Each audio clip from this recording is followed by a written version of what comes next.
Et si on descend encore plus bas, puisque certaines statistiques nous les donnent, on arrive à 40% du revenu médian. Et là, d'après les spécialistes, on est vraiment dans une extrême pauvreté dont il est très, très difficile de sortir.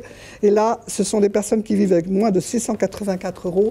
Et il y a quand même à peu près 2 millions de personnes qui vivent dans cette situation. Notre système social qu'on a critiqué dans notre avis et dans notre rapport, il a quand même, je dirais, un grand mérite.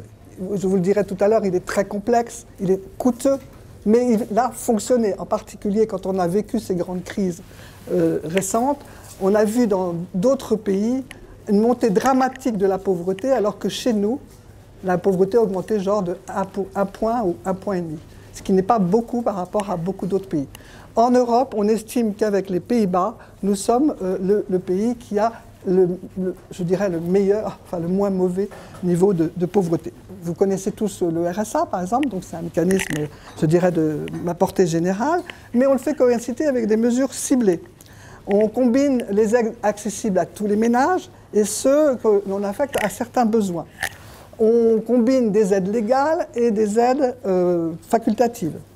Donc on arrive, et on l'a décrit dans notre rapport, ça nous a pris beaucoup de temps et ça nous a un peu fait souffrir, on peut considérer qu'on a aujourd'hui un labyrinthe de conditions d'attribution des aides monétaires, avec des seuils différents, des temporalités différentes, y compris les spécialistes ne s'y retrouvent pas.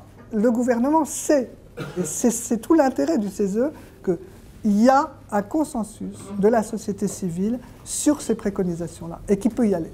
Vous avez tous entendu parler, j'imagine, des grandes difficultés à remplir tous ces dossiers qui font 10 pages, qui demandent 10 fois les mêmes renseignements, mais pas aux mêmes dates, pas aux mêmes temporalités, pas la même situation de famille, enfin bref, qui demandent tout et son contraire, on va dire. Et donc là, nous recommandons effectivement que les prestations deviennent le plus possible automatisées. Voilà, ça fera gagner énormément d'argent également en termes de gestion. Ce que nous avons également recommandé, c'est que dès la conception des aides, on prévienne le non-recours, puisqu'il y a effectivement pour certaines aides, on l'a vu, quelquefois 40-30% de personnes qui auraient droit à ces aides et qui n'y recourent pas. Et donc, dès qu'on conçoit l'aide, eh bien, il faut la budgétiser totalement. Or, aujourd'hui, on ne les budgétise pas totalement, puisqu'on sait qu'il y a du non-recours. On les budgétise totalement et on prévoit, on essaye d'anticiper les raisons de non-recours. Par exemple, qu'on fasse des simulations assez accessibles.